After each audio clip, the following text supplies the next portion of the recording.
आग आई और उस आग ने तमाम किप्तियों के घरों को जला डाला, जबकि बनी इसराइल महफूज रहे।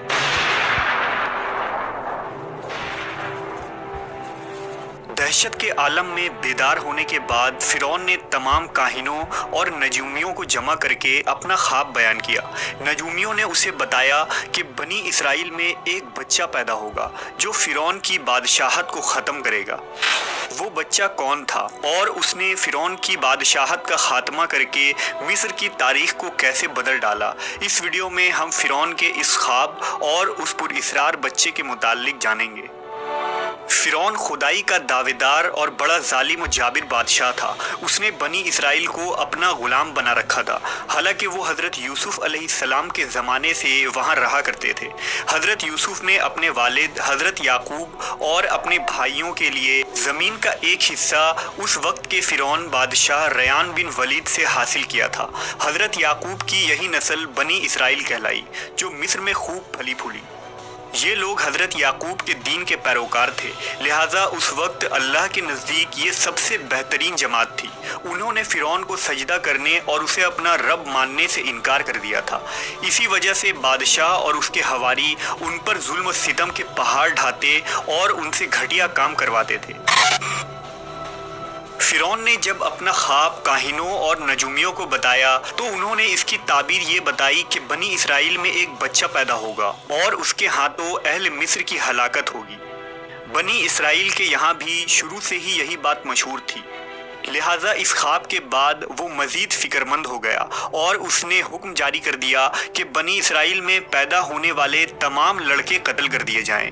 इस हुक्म के मुताबिक फ़िरौन के हवारी और उसके सिपाहियों ने हर मुमकिन कदम उठाया ताकि कोई भी नौमौलूद लड़का ज़िंदा न बच पाए, लेकिन अल्लाह के फ़ैसले अटल होते हैं। देखते ही देखते बनी इसराइल के हज़ारों नौमौलूद बच्चे ज़बह कर दिए गए। फिर एक वक्त वो आया कि जब किप्ती सरदारों ने फ़िरौन से कहा कि अगर बनी इसराइल के लड़कों का इसी तरह कत्ले आम होता रहा तो हमें आइंदा खिदमतगार मिलना मुश्किल हो जाएंगे और फिर हमारे ये कमतर, घटिया और गलीज़ काम कौन करेगा। इस पर फ़िरौन ने हुक्म जारी किया कि 1 साल छोड़कर बच्चे कत्ल किए जाएँ। इन दिनों हज़रत मूसा की वालिदा अपने हमल के इब्तदाई दिनों में थी। अल्लाह ने उनकी हिफाजत का सामान इस तरह फरमाया कि उनकी वालिदा पर मामूल के मुताबिक हमल के आसार ज़ाहिर नहीं हुए, जिनसे आप फ़िरौन की छोड़ी हुई दाइयों की निगाह में न आई। उन्होंने इस बात को छुपाए रखा यहाँ तक कि पैदाइश का वक्त आ पहुँचा और उन्होंने बच्चे को जन्म दिया। इस बारे में सिवाय करीबी लोगों के कोई नहीं जानता था। नजूमियों ने फ़िरौन को इत्तला दी कि बच्चा पैदा हो चुका है। इस इत्तला ने फ़िरौन को बदहवास कर दिया। उसके सिपाहियों ने घर घर तलाशी शुरू कर दी। हज़रत मूसा के भाई हज़रत हारून साले अमान में पैदा हुए थे, जबकि हज़रत मूसा कत्ल वाले साल में पैदा हुए। हज़रत मूसा के वालिदैन सख्त परेशान थे। 3 महीने तक उन्होंने हज़रत मूसा को छुपा कर रखा, लेकिन ज़्यादा अरसा तक बच्चे को शाही जासूसों के नज़रों से छुपा कर रखना मुमकिन न था। फिर भी वो अपनी पूरी कोशिश करती रही, यहाँ तक कि उनके पास अल्लाह का हुक्म आ गया। ये हुक्म अल्लाह ने उनके दिल में डाला था, यानी अलका किया था। हज़रत मूसा की वालिदा के दिल में ख्याल आया कि ताबूत की तरह एक संदूक बनाया जाए और उस बच्चे को उस संदूक में रख कर दरियाए नील के बहाव पर छोड़ दिया जाए। हज़रत मूसा की माँ ने अल्लाह के हुक्म के मुताबिक बच्चे को संदूक में रखा और दरिया में छोड़ दिया। साथ ही मूसा अलैहिस्सलाम की बहन से कहा कि तुम इसके पीछे पीछे चलती जाओ। लिहाजा वो दरियाए नील के मौजों में चले और उनकी बहन किनारे किनारे चली, अपने भाई की निगरानी करती जा रही थी कि दरिया में डालने के बाद वो कहाँ जाते हैं। संदूक बहता हुआ महल के तालाब में पहुंच गया। वहां फ़िरौन की बीवी मलका और खादमाएं लुत्फ अंदोज हो रही थी कि संदूक पर मलका की नज़र पड़ी। उसने कनीज़ों को हुक्म दिया कि संदूक को तालाब से निकाल लाओ। संदूक खोला गया तो इसमें एक हसीन और तंदुरुस्त बच्चा आराम से लेटा हुआ अंगूठा चूस रहा था। मलका बहुत खुश हुई, उसकी आंखों में ममता उतर आई। शफकत और मोहब्बत से बच्चे को गोद में ले लिया। मलका ने सोचा कि उस बच्चे को बेटा बनाकर पालना चाहिए। महल में किसी ने खदशा जाहिर किया कि ये बच्चा बादशाह की सल्तनत को ख़त्म करने का सबब भी बन सकता है।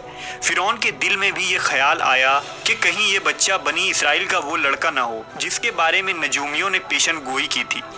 لیکن فرعون کی بیوی نے کہا یہ بھی تو ہو سکتا ہے کہ یہ بچہ ہماری آنکھوں کی ٹھنڈک بنے یا ہم اس کو اپنا بیٹا بنا لیں۔ اس پر فرعون نے کہا یہ صرف تیری آنکھ کی ٹھنڈک ہے، میری نہیں۔ میں نہیں چاہتا بنی اسرائیل کا کوئی بچہ میری نگرانی میں پلے، لہٰذا یہ صرف تیری ہی آنکھوں کی ٹھنڈک ہے۔ حضرت ابن عباس فرماتے ہیں کہ اگر فرعون یہ بات کہہ دیتا کہ یہ میری بھی آنکھوں کی ٹھنڈک ہے تو اللہ تعالیٰ اسے ہدایت دے دیتا، لیکن اس نے یہ کہا کہ یہ صرف تیری آنکھوں کی ٹھنڈک ہے۔ ملکہ نے اس بچے کا نام موسیٰ رکھا، جس کے معنی ہیں وہ شخص جو پانی سے نکالا گیا ہو۔ بچے کو جب محل میں لے جایا گیا تو اس نے دودھ کے لیے رونا شروع کر دیا۔ بچے کے پاس دودھ پلانے والیاں لائی گئیں، لیکن بچے نے کسی عورت کا بھی دودھ نہ پیا۔ جو عورت بھی آپ کو دودھ پلانے کی کوشش کرتی ناکام ہو جاتی۔ ادھر موسیٰ علیہ السلام کی بہن دور کھڑی یہ سب دیکھ رہی تھی۔ موسیٰ علیہ السلام کی بہن نے فرعون کی بیوی سے کہا کیا میں تمہیں ایسا گھر نہ بتاؤں جو اس بچے کی تمہارے لیے پرورش کرے اور اس بچے کی خیر خواہ ہو، اس لیے کہ وہ ایک غریب گھرانہ ہے۔ جب انہیں معلوم ہوگا کہ یہ بچہ فرعون کے گھر سے آیا ہے تو انہیں انعام و اکرام ملنے کی امید رہے گی۔ اس گھر میں نیک سیرت خاتون ہے، وہ اس بچے کو بخوشی دودھ پلانا قبول کرے گی۔ فرعون کی بیوی نے کہا چلو ٹھیک ہے، لہٰذا آپ کی بہن انہیں گھر لے کر آئی۔ والدہ محترمہ نے بچے کو دودھ پلایا تو آپ نے فوراً دودھ پینا شروع کر دیا۔ اب چونکہ بچے نے کسی اور کا دودھ پینا قبول نہیں کیا تھا، اس لیے وہ خود بچے کو لے کر آتے تھے۔ اس طرح موسیٰ علیہ السلام کی والدہ کا بے حد احترام ہونے لگا۔ اس طرح حضرت موسیٰ علیہ السلام شاہی محل میں پرورش پا کر جوان ہو گئے اور پورے توانا ہو گئے، لہٰذا اللہ نے آپ کو نبوت کے منصب پر فائز کیا۔ آپ نے بنی اسرائیل کو فرعون سے آزادی دلائی اور مصر سے نکل گئے۔ فرعون بنی اسرائیل کو ختم کرنے کے لیے لشکر لے کر روانہ ہوا۔ جب بنی اسرائیل بحر احمر کے قریب پہنچے تو اللہ نے ان کے لیے دریا کے بیچ سے راستہ کھول دیا۔ یہ وہی موقع تھا جب فرعون کا وہ خواب پورا ہونے والا تھا اور اس کی بادشاہت اور لاؤ لشکر تباہ و برباد ہونے والی تھی۔ بنی اسرائیل تو سمندر کے پار چلے گئے، مگر جب فرعون اپنے لشکر سمیت ان کے پیچھے آیا تو سمندر کا یہ راستہ بند ہو گیا اور وہ اپنے لشکر سمیت اس سمندر میں غرق ہو گیا۔